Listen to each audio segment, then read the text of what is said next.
There's nothing quite as devastating as a child with post-traumatic stress disorder. So as a trauma researcher, I work with kids every day to try and identify, manage, and ultimately heal from their trauma. And I want to help you. You may be thinking that this is the most depressing job on the planet, but it's not, actually. It's incredibly rewarding. And I actually got started on this journey, believe it or not, when I was 14.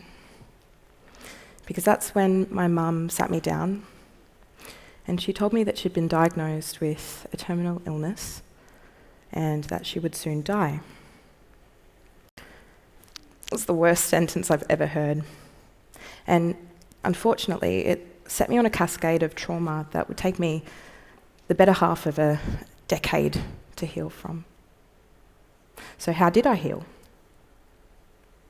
Now, the term trauma is used a lot nowadays, especially on social media. But what does it actually mean?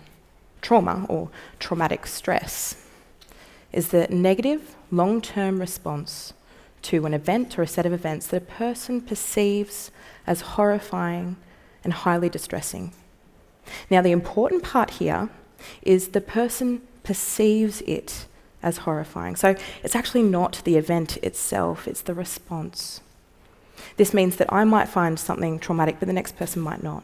And there are a bunch of variables that can influence this. And trauma might be more common than you think. So 1 in 10 Australians will be diagnosed with post-traumatic stress disorder, or PTSD, in their life. Now, unhealed or untreated PTSD means that you are more likely to have health and mental health conditions in your life, and it also means that you are 12 times more likely to die by suicide or have an early death. In fact, unhealed trauma, it impacts pretty much every aspect of your life. So for me, as a young teenager, huge amounts of anxiety. So my mum had just been diagnosed with early onset dementia, and just like that, my world had turned upside down.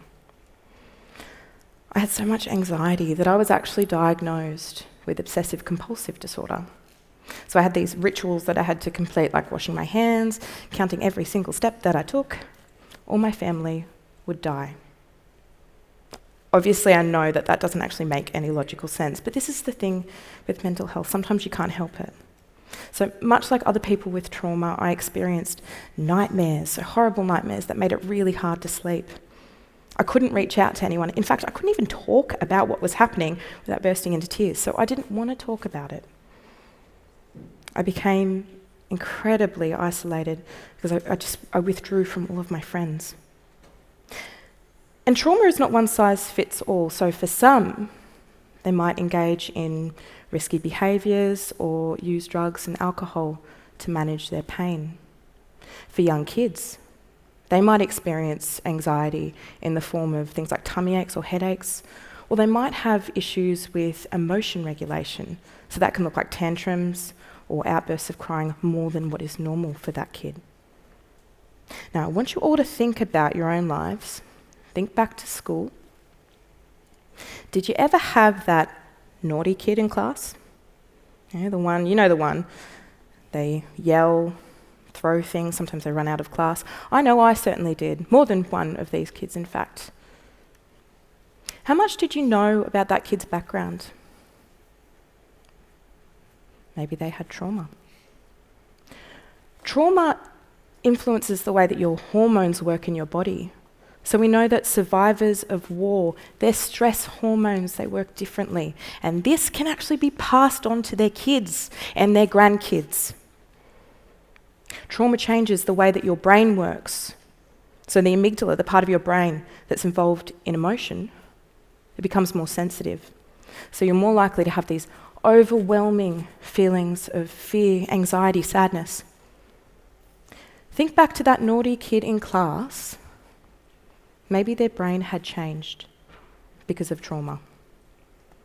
Now, other parts of the brain that are involved in things like language, memory, attention, they all change too.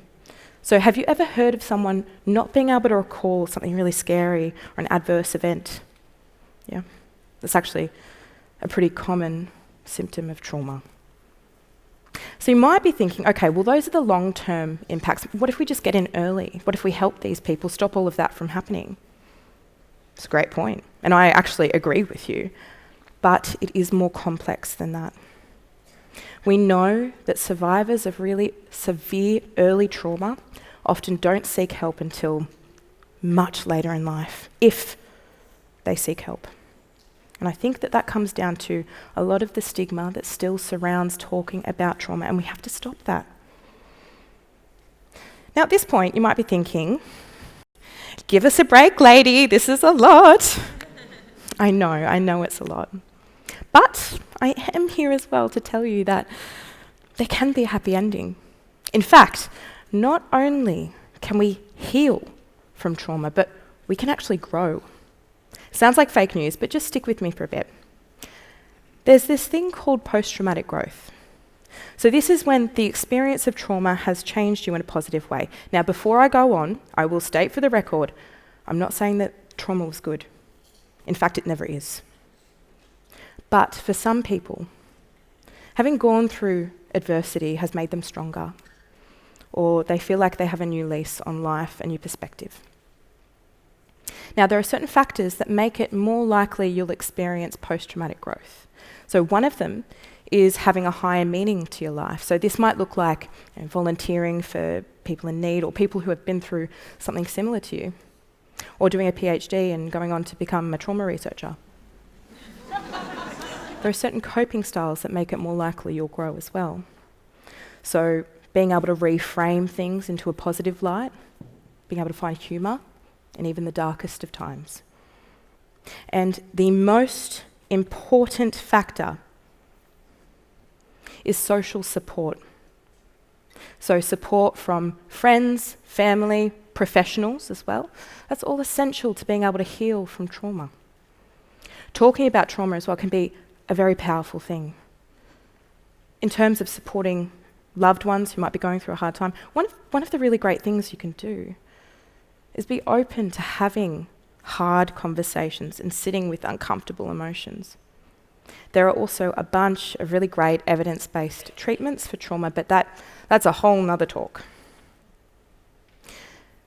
Now, I can attest to all of this because although I went through something that I found really traumatic, I came out the other side, and I think I'm a better person for it.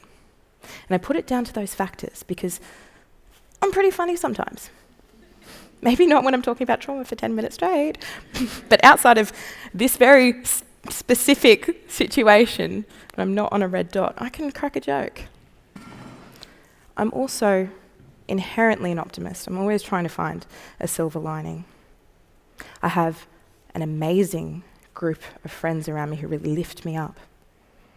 And finally, well, now I'm dedicating my life to helping kids who have been through adversity, and in doing so, well, I'm inadvertently healing myself as well. Now, we can all have a part to play in healing from trauma, even if you've not experienced it. And who knows, maybe one day you'll save a life.